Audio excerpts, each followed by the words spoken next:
957-2874 SiriusXM 125, the Patriot channel. And joining us now on Breitbart News Saturday is Senator David Perdue from the great state of Georgia. He's up for re-election and facing radical Democrat Jon Ossoff on Tuesday. Senator Perdue, I really want to thank you for taking the time this morning to join us. Happy New Year to you, sir.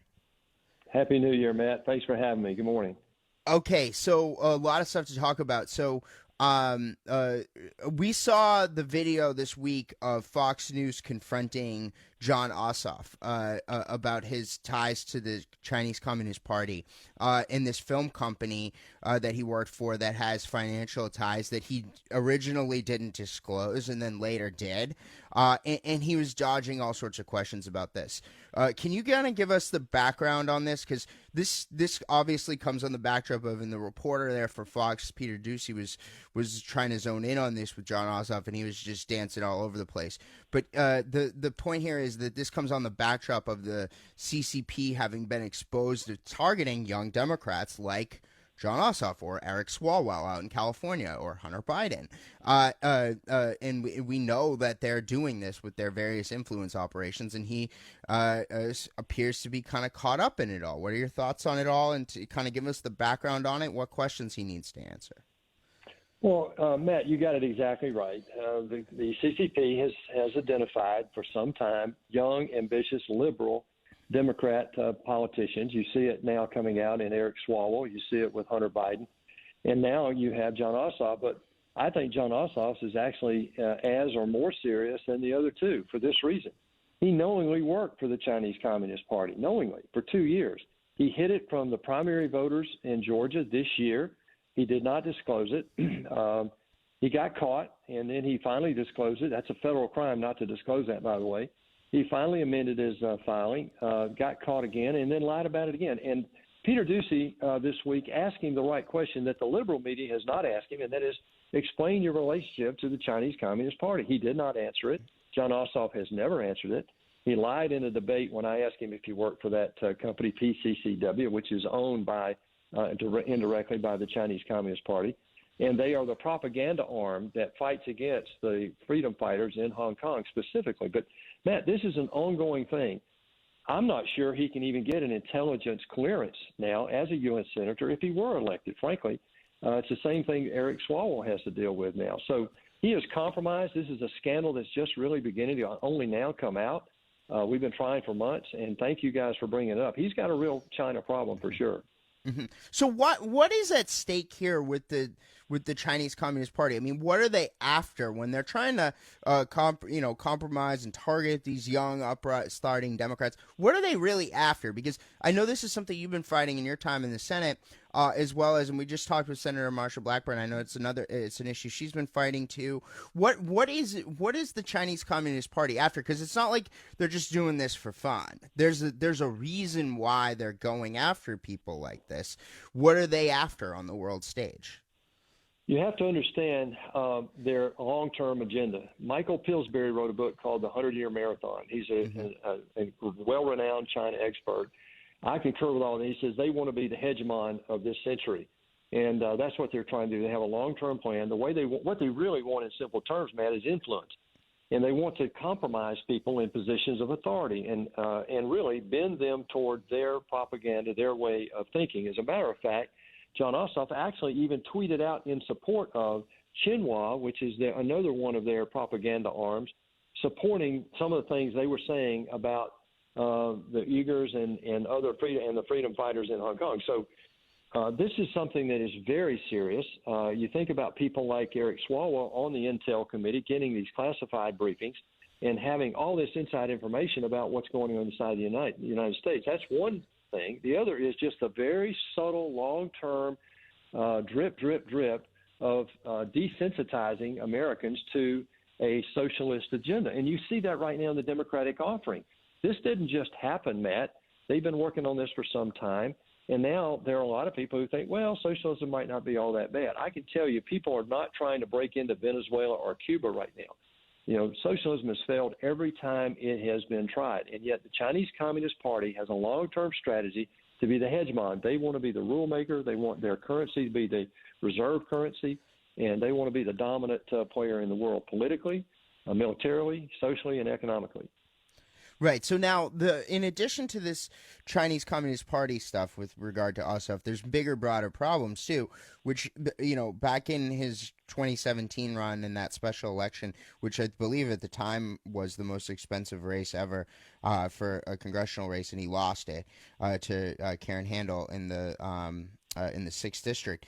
But during that race, he claimed that he had 5 years of experience as a national security staffer in Congress, and PolitiFact fact checked that and said that it's not true. So in other words, he's inflated his resume to claim national security credentials that he does not have. So what are your thoughts on and that's in addition to broader problems with this guy's background. What are your thoughts on all the other stuff that's kind of coming out about John Ossoff here over the course of this past several weeks? Well, the worst indictment is that he will be nothing but an absolute rubber stamp for Chuck Schumer as he perpetrates this agenda if he gets these 2 seats. But as you speak of that, he actually lied. Let's be direct about this, about his clearance, his Intelligence Committee clearance in the House. He didn't have what he said he had. He did not have 5 years of intel experience. He was a staff guy right out of school at 25 in a House member's office. Now, if you know how House members are organized, no 25-year-old is going to have that top clearance, and he did not either. He also, his dad bought a small business for him when he was right out of school. So for the last 9 years or so, he's had this documentary journalism business, which is fine, but his biggest client over the last 9 years has been Al Jazeera. So this is a pattern with this guy, and he's never owned up and answered the tough questions about how he has been compromised by dealing with Al Jazeera and the PCCW in the Chinese Communist Party. So, number one, he's not qualified to be in the Senate, but more than anything else, his judgment is impaired.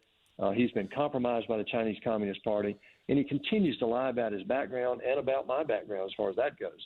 They don't want to defend the agenda they're trying to perpetrate, man, and that's the ultimate thing I want to say this morning is that, we've got to get the vote out in Georgia to hold the line against this agenda that we know they want to do. But in these races, these 2 Senate races, these 2 Senate candidates have been absolutely, totally reluctant to talk about what they stand for. They lie about Kelly Loeffler. They lie about me to prevaricate and to hide the fact that they will be a rubber stamp for Chuck Schumer. And we know what they want to do. He's going to change the voting rules in the Senate. So 51 votes, they'll be able to do anything they want. They'll add 2 or 3 new states. They want to stack the Supreme Court, and eventually they want to change the way the House is set up with the number of people per district, which would affect the Electoral College. And we know the agenda because it's in the presidential platform that they laid out this year. And you hear Bernie Sanders and AOC talking about it every day on the news today.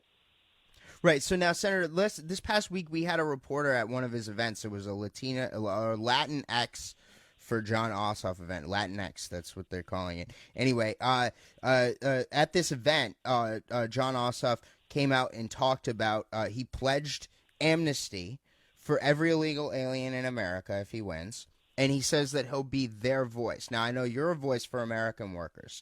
Can you draw the contrast for us here on the issue of immigration? I think it is imperative that he came out and admitted this, that he's the voice for people who broke the law to get here, and he wants to give them all amnesty. Well, it goes beyond that, Matt, actually. He not only wants to give them amnesty, but in the meantime, he wants illegals to be able to vote. He doesn't see anything wrong with undocumented people in the country voting and having access to benefits. He has said he will give a blanket amnesty. And so what does that say to the millions of people who have come to our country, gone through our immigration protocol properly, done it the right way, and gotten their citizenship? I know hundreds of people just here in Georgia who did that, and they're outraged by his position because it totally denigrates what they did. The second thing is it's a threat to the American worker right now. We've got a situation where we've got a growing economy. We've got to get over COVID, and a blanket amnesty just opens the door. And combine that with what they want to do with open borders, sanctuary cities, and defunding the police. Explain to me how that makes our cities safer. Look, if you want to see what Georgia would look like, Matt, you've said this before, under a Democratic regime in Washington, just go to California. Look at the anarchy in the streets of Portland, Oregon today. Atlanta now is tied with Chicago as the murder capital of the world on a per capita basis. So this is something that Democrats will not own up to. They do not want to talk about. And so he is pandering to that Latino community. And my question is the same thing I would ask the African-American community. What have they done for you lately? President Trump and this agenda just passed, just tremendous things that help both communities. We passed opportunity zones, which brings millions of dollars into these, economically challenged areas in both the Latino and the African-American community. We funded HBCUs, our historically black colleges and universities. And we passed a Criminal Justice Reform Act that we've been trying to do forever to correct the Joe Biden bill from 1994. So the Latino community is smarter than these Democrats think. We did very well with them in the general election. We're going to do very well on Tuesday. But we've just got to get all Republicans voters out on Tuesday. It is absolutely essential that every person who's concerned about the future of America help us hold the line here. If we win Georgia, we indeed save America. Right. And so now, Senator, can you put in context for us the stakes here? Because if the Democrats take these two seats, if Ossoff and Warnock were to win, these two radical Democrats, then the Senate would be 50-50. We'll see what happens on Wednesday, on January 6th in Washington with what happens in Congress as things go along. But if that were to happen and the Democrats take the White House, then Kamala Harris would be the deciding vote in the U.S. Senate.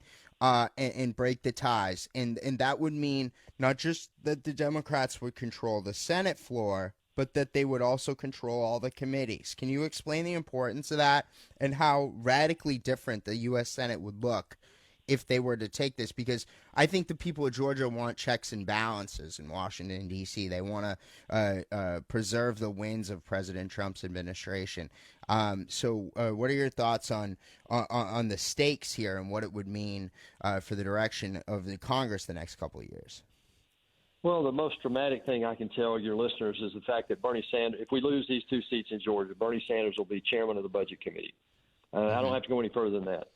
Look, the Senate, if we hold these two seats, we can be the balance of power in Washington that keeps the Democrats from perpetrating this left-wing, leftist agenda that is so dangerous for our country. We get to advise and consent on all nominees. That's justice nominees, that's cabinet members, and a lot of people that go into the administration have to come through the Senate and be confirmed. So we can control and keep some of the more radical people out of the government. That's why you have checks and balances. It served our country extremely well for 230 years.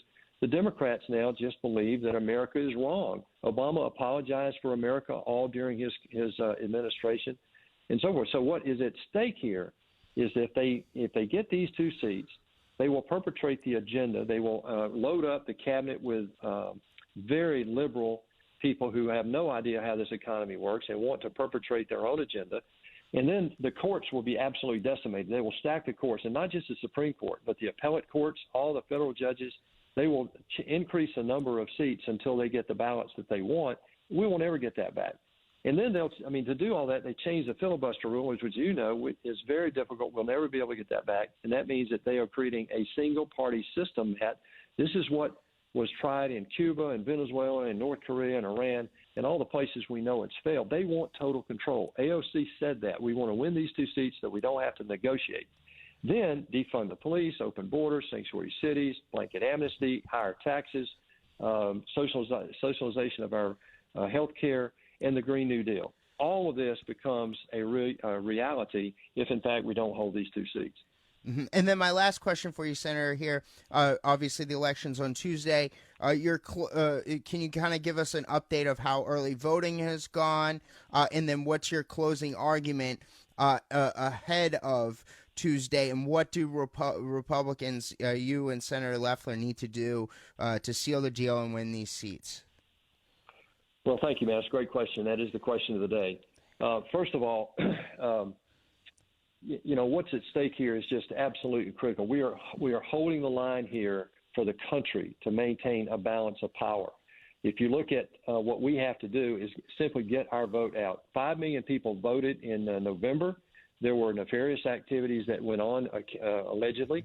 And so we have done a lot to add to the integrity of that by putting more poll watchers in. We've got cameras on these drop boxes and so forth, doing everything we can to make sure that every vote is counted accurately January the 5th. But what we've really got to do, we've only gotten 3 million out to vote so far.